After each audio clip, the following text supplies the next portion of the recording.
Hi, I hope you'll be able to join me on March the 26th, Jewellery Maker TV. There'll be lots of lovely supplies on that show.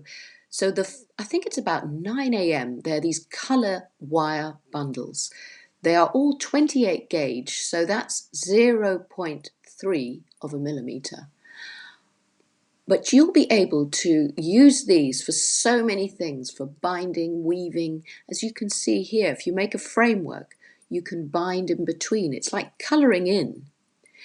For a flower, which I'll probably demo, you can weave the petals. You can actually just use them as little pops of colour on the pieces. You can also create the centres like a bead of scrunched up wire for the centres. And this is also a sort of scribbled wire that's been flattened down and can become a background to a piece, and you can stitch or use the wire to weave bigger wires on top for the design. So there's so many things you can do with these very, very fine wires. It's almost like, as I said, colouring in your pieces. You could also make beads with them. So I'll be demonstrating what you can do with these wire bundles. So if you join me at the 9 a.m. hour, so let me just show you. To create a wire bead, you would literally take out a whole load, sort of like, depending on the size of the bead, 2 meters or so. Just make sure that the end is not spiky, so curl it around and then just scribble and muddle it all up into your hands. So you can see I'm just, scribbling and then rolling around the palms of my hands like I'm making a meatball. And there it is. It's work hardened and you've got a bead. So you can use them as spacer beads or coloured beads in your pieces. Also, you could do the same thing with 2 coloured wires mixed together. So you take out the 2 and just put them in your hands together and muddle them all up. So your kids, your grandkids, anybody can do this bit of it anyway. And scribble it all up, scrunch it together. Make sure that the ends are not sticking out. That's the main thing. And this time we're going to flatten it. So I'm putting it on my steel block, just tapping it down just lightly. And you can use this as a filler for a frame, for a backdrop that you can wire other things onto.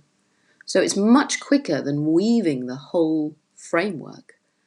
And now I'm using a 0.3 mil wire to stitch it around the sides of the frame so it's secured within. And you see how that can be a backdrop to something. You could wire beads onto it. You could put your gemstone on that. You could just do so many things. You could put a wire design on top of that. You could dome it. So this is just an idea for this compressed wire for a background to a frame. And the way to finish it off is to use your planishing head of your hammer, the steel head of the hammer, just to burnish. You sort of burnish it to compress it all into one flattened, hardened piece. So there you have it. And obviously it takes a little while to get the finishing touches to the whole piece. Now in the midday hour, we're going into metalwork, and there will be saw frames and wax for the saw blades. There's a whole range of saw blades on offer that you can buy. There's needle files. These are very useful and very good. There'll be copper sheet. There'll be lots of different types of grit sandpaper. You can never have enough, for sanding.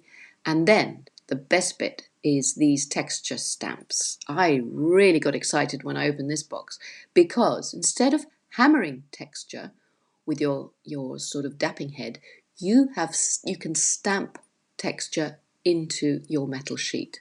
And it's very sort of fine work. It really does look nice. So the way to, when you buy these stamps, what I would say is get a piece of cardboard, stamp them onto the cardboard so that you can look at the designs before you use up your metal, and then you can sort of work out what designs you're going to put on your metal before you waste it. So you can see they're all slightly different. And also when you buy them, they are covered in sort of engine oil. You'll have to sort of clean them up a bit with your kitchen towel, but they're ready for use and they can give you such good texture, decorative texture marks. You'll need a stamping hammer. A brass head is the best, and a block. So that's what you could use your DIY hammer if you don't. But look at the results. You can get this very lovely texture effect. And I'm going to be doing a tutorial for these fan earrings. There'll be copper sheet on the show, so I'll demo that. And with the sheet, I've made also lots of other pieces just to give you an idea of how you can use up the sheet for lots of different styles. But this is the actual project that I'll be working on to show you, these fan earrings. So it's very subtle texture, and I think it's fantastic, these the way you can sort of create these different shapes. And with the same project with the fan, I've shown you how you could create a necklace riveted together. So it gives you a nice sort of movement to the piece. So that's on copper sheet. Also on the show are these copper studs. So they're stud earring findings, but the end has a little cup.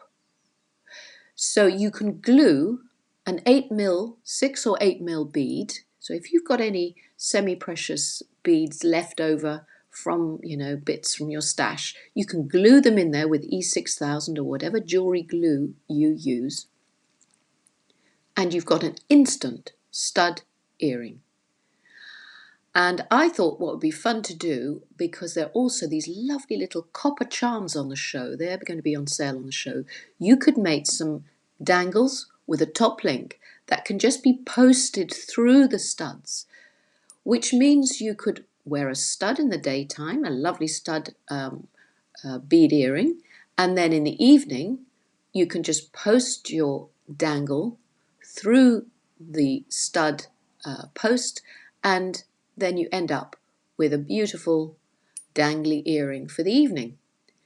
And so it's a great thing to take on holiday, or you could take them on a weekend away.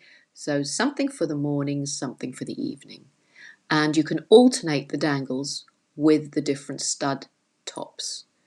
So that's a way of using these lovely copper charms and these cup stud tops. So I hope you'll join me on March the 26th. I'll be demoing at the 9 a.m. and midday hours with Carol and the team. So I hope to see you there. Thank you for watching.